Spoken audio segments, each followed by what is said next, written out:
इस कार्यक्रम के प्रायोजक हैं रोजगार डेवलपर्स। नमस्कार, आप देख रहे हैं पल्स 24 न्यूज। मैं आपके साथ दिव्या बेन्यूली। वक्त हो चला है उत्तराखंड और उत्तर प्रदेश की खबरों का, लेकिन उसमें नजर डालेंगे हेडलाइंस पर। देहरादून में मुख्यमंत्री पुष्कर सिंह धामी की हुई अहम बैठक। बीजेपी की राष्ट्रीय टीम में उत्तराखंड को तवज्जो, 4 नेताओं को मिली राष्ट्रीय जिम्मेदारी। इंद्रमणि बडोनी की पुण्यतिथि पर श्रद्धांजलि कार्यक्रम का हुआ आयोजन। मसूरी में बडोनी को किया गया याद। पहाड़ की संस्कृति और हितों के लिए संघर्ष को किया याद। वंदे मातरम पर मसूरी में सियासी घमासान तेज। कांग्रेस अध्यक्ष के खिलाफ बीजेपी का जोरदार प्रदर्शन। बीजेपी कार्यकर्ताओं ने फूंका कांग्रेस अध्यक्ष मल्लिकार्जुन खड़गे का पुतला।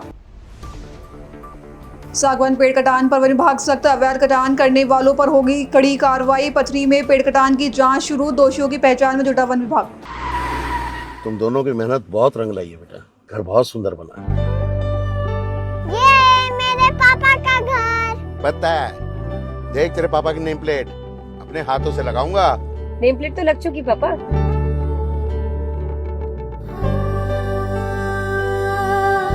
असल मेहनत तो आपने किया पापा, मुझे इस काबिल बनाने के लिए। वो जिंदगी भर किराए के मकान में रहे, लेकिन आज ये घर मेरा नहीं, ये है मेरे पापा का घर।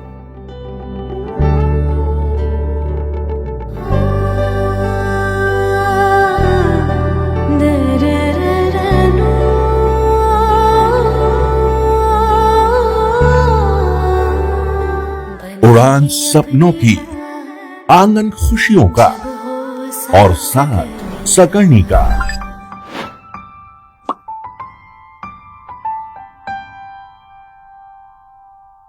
साठ वर्षों से आपके साथ मनोरंजन और संस्कार का संगम, जाह्नवी मैगजीन। आइए अब देखते हैं खबर विस्तार से। देहरादून में मुख्यमंत्री पुष्कर सिंह धामी ने बीजेपी प्रदेश कार्यालय में टिहरी सांसद, विधायकों और जिला अध्यक्ष के साथ अहम बैठक की। इस दौरान बीजेपी की नई राष्ट्रीय पदाधिकारी टीम में उत्तराखंड के 4 अनुभवी नेताओं को शामिल किए जाने पर सीएम ने खुशी जताई। सीएम धामी ने कहा कि बीजेपी का राष्ट्रीय नेतृत्व हमारे उत्तराखंड को प्राथमिकता देता रहा है। उन्होंने नई जिम्मेदारी पाने वाले 4 नेताओं को शुभकामनाएं भी दी। उत्तराखंड के गांधी इंद्रमणि बडोनी की पुण्यतिथि पर मसूरी में श्रद्धांजलि कार्यक्रम आयोजित किया गया, जहां बडोनी चौक पर स्थानीय लोगों और विभिन्न संगठनों ने उनकी प्रतिमा पर माल्यार्पण कर उन्हें याद किया। पधारे वक्ताओं ने कहा कि बडोनी ने अलग उत्तराखंड राज्य के साथ पहाड़ की संस्कृति और स्थानीय हितों के लिए संघर्ष किया था। साथ ही मसूरी में बडोनी के जीवन पर संग्रहालय और ऐतिहासिक भवन बनाने की मांग भी उठाई गई।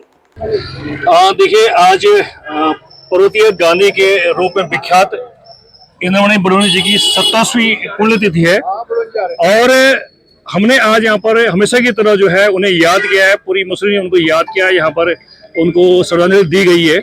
और इस अवसर पर जो है हम लोगों ने यही एक मांग की है, सरकार से मांग की है, प्रशासन से मांग की है कि बडोनी जी एक मात्र पहाड़ के नहीं पूरे विश्व के वो एक मार्गदर्शक हैं, एक शांति के दूत हैं और इस समाज को आगे ले जाने वाले व्यक्ति हैं। उनके जो विचार हैं वो आज भी जिंदा है। वो शरीर रूप से नहीं है, लेकिन उनके विचार हमेशा जिंदा रहेंगे और वो जनहित के विचार हैं उनके। तो उनके विचारों को बचाए जाने की जरूरत है।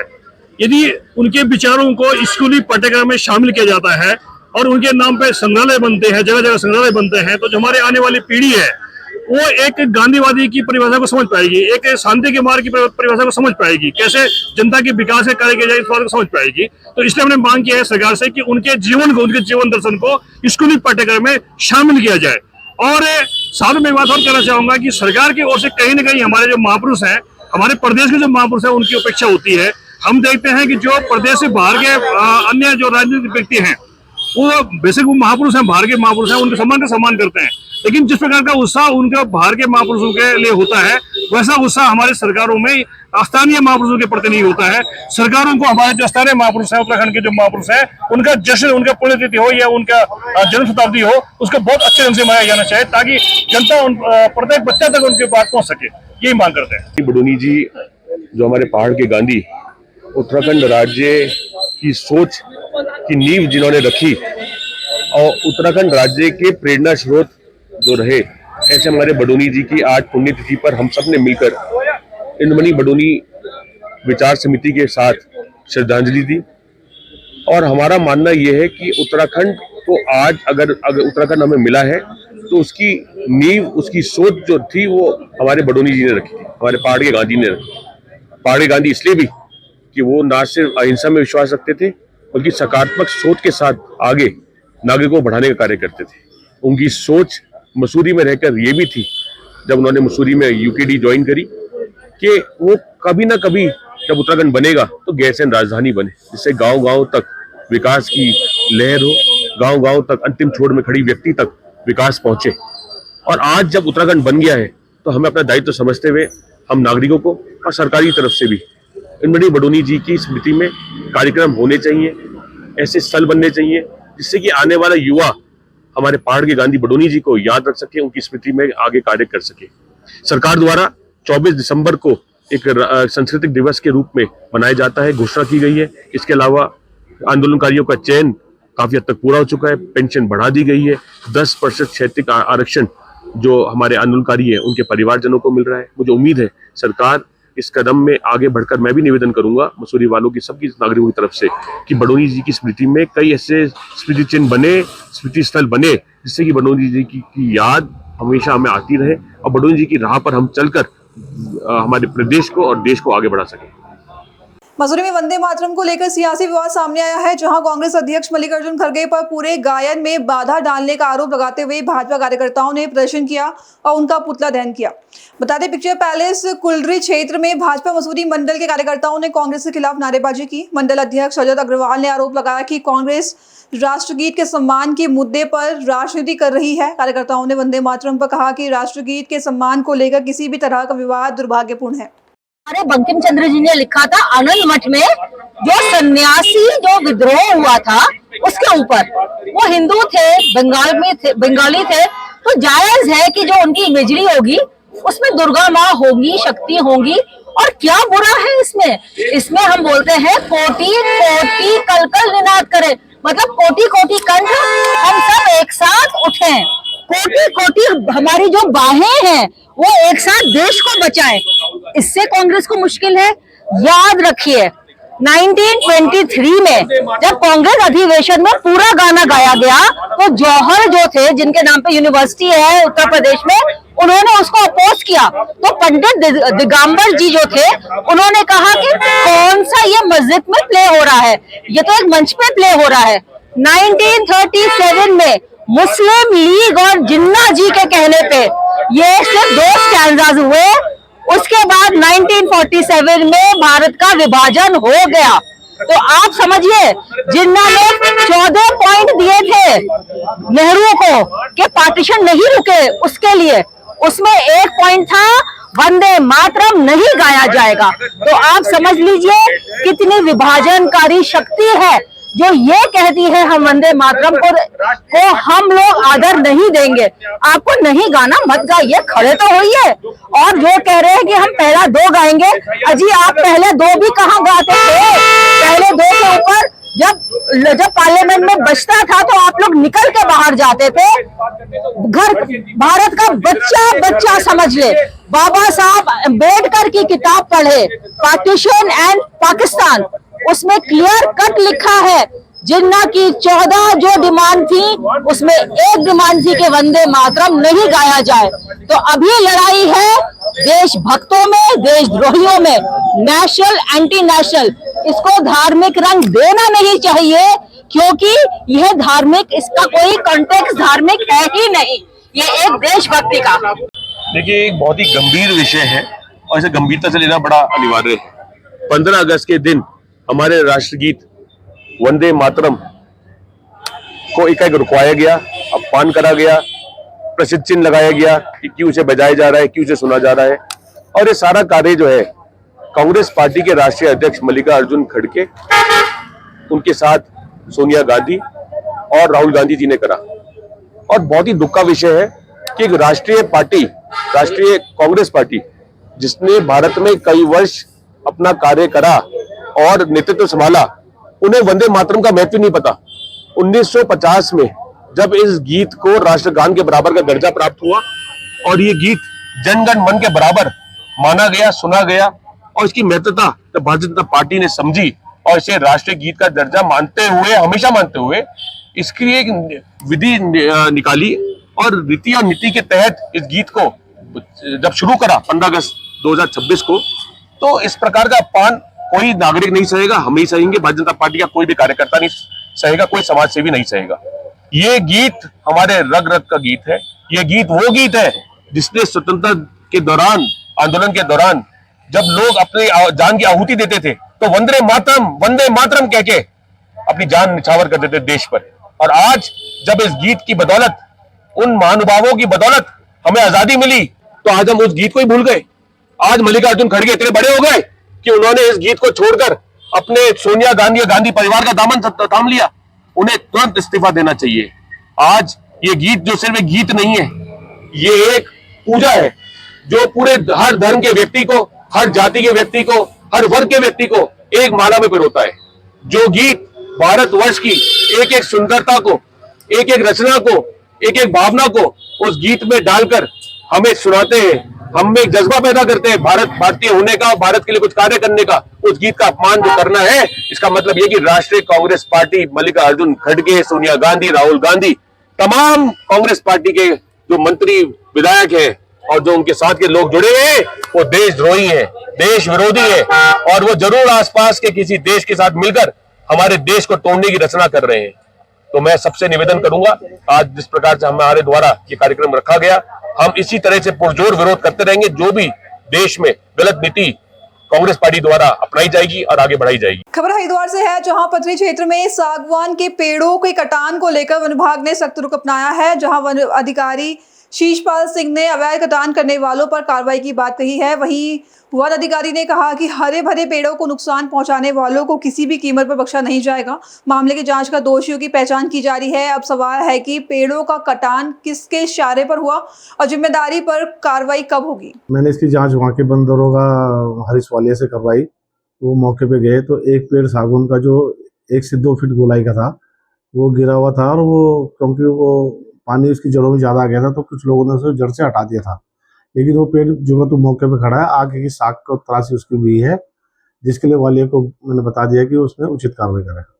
सर ऐसी मेरे संज्ञान में कोई जानकारी नहीं है। अगर ऐसा कुछ होगा तो उस पर जाँच बैठाई जाएगी और जांच करके उसके बाद ही तथ्य बताए जाएंगे। लेकिन फिलहाल जो वन दरोगा कल जांच करने गए थे, जैसे कि आप लोगों ने मेरे को सूचित किया था, तो तत्काल हमने टीम भेजी थी और टीम ने जांच करी। उनके द्वारा जंगल में जो गड्ढे पाए गए उसके बारे में बताया गया कि वो पेड़ नहीं थे। लेकिन यह है कि जो एक पेड़ है उसके संज्ञान में हमारे हुआ है, उसके आगे से केवल कुल्हाड़ी से उसकी साख तराशी हुई है, पूरा पेड़ मौके पे गायब नहीं हुआ है।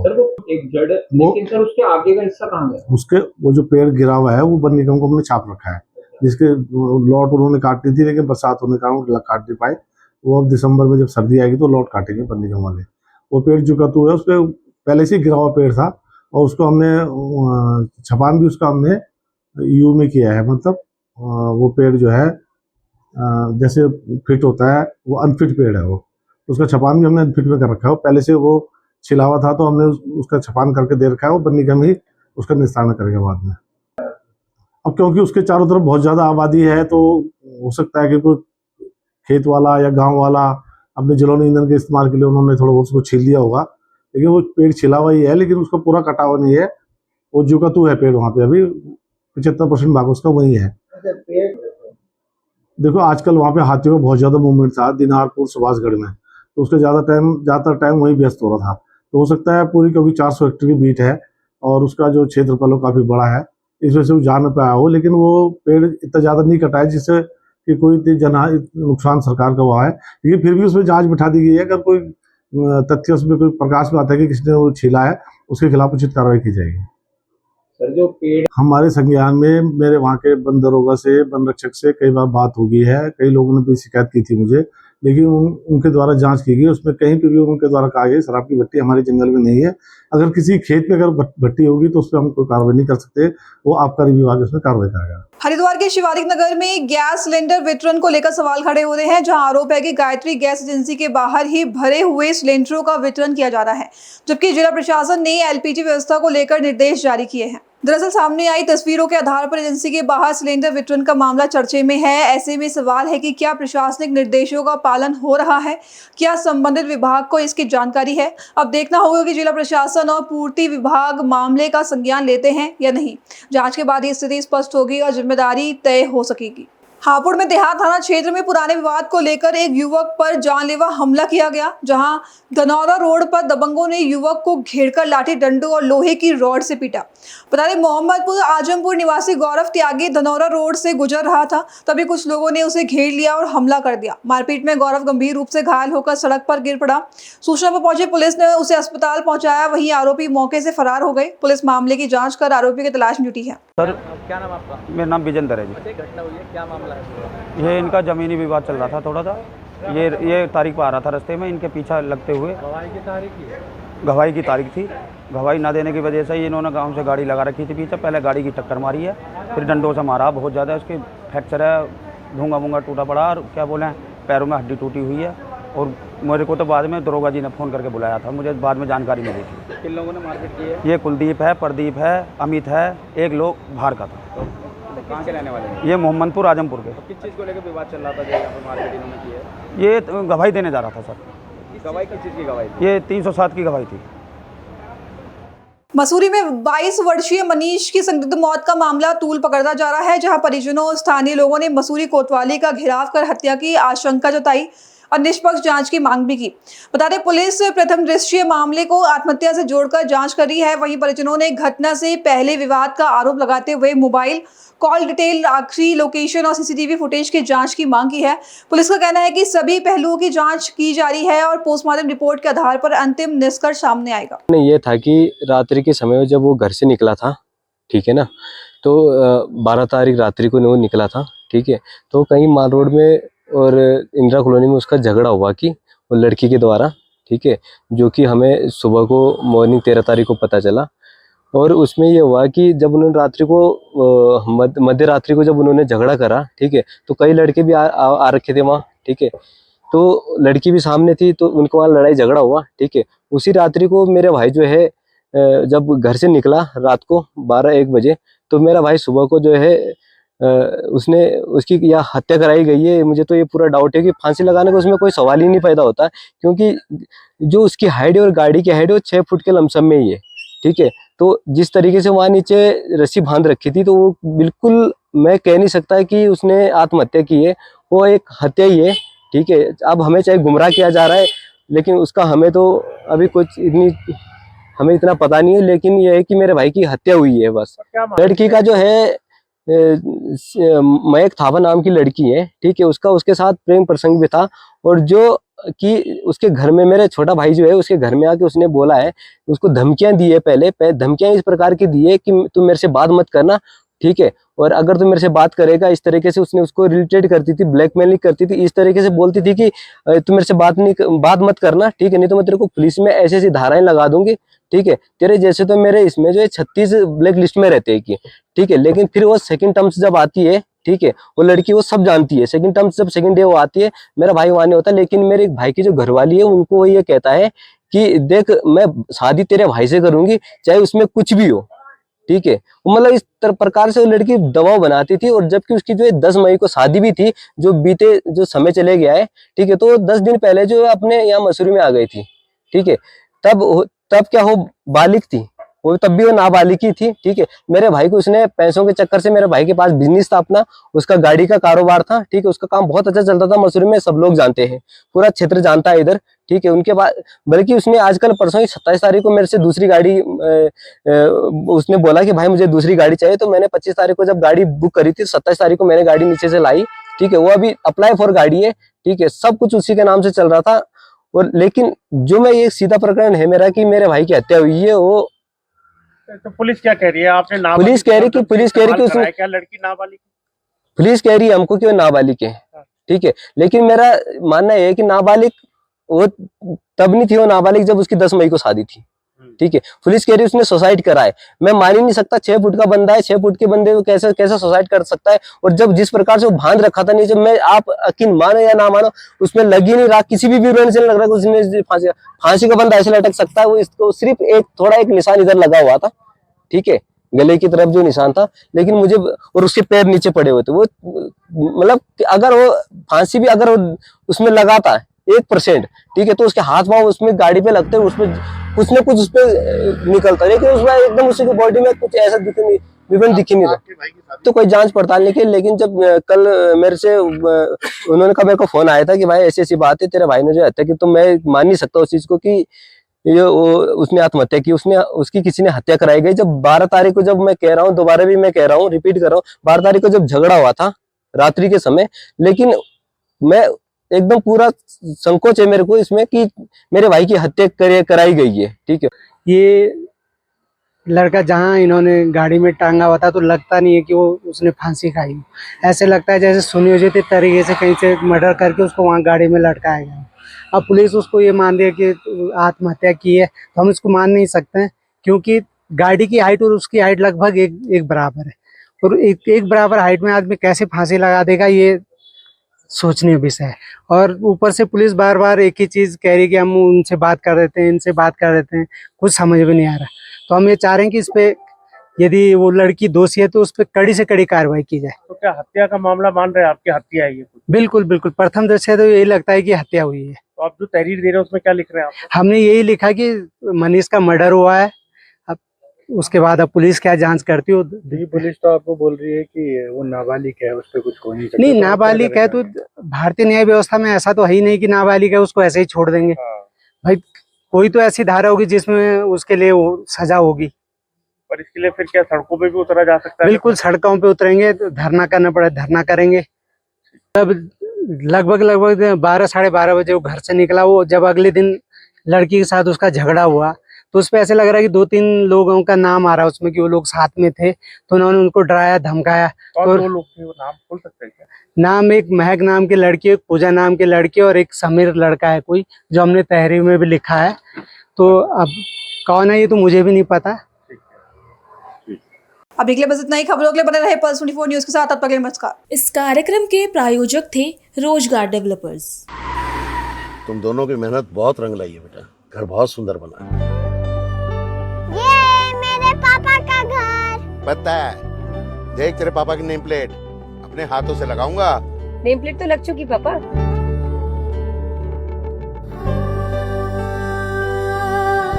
असल मेहनत तो आपने की है पापा, मुझे इस काबिल बनाने के लिए। वो जिंदगी भर किराए के मकान में रहे, लेकिन आज ये घर मेरा नहीं, ये है मेरे पापा का घर।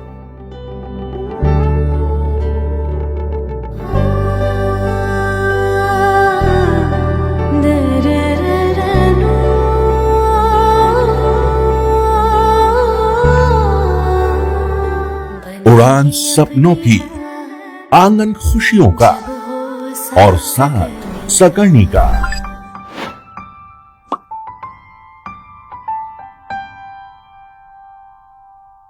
60 वर्षों से आपके साथ मनोरंजन और संस्कार का संगम, जाह्नवी मैगजीन।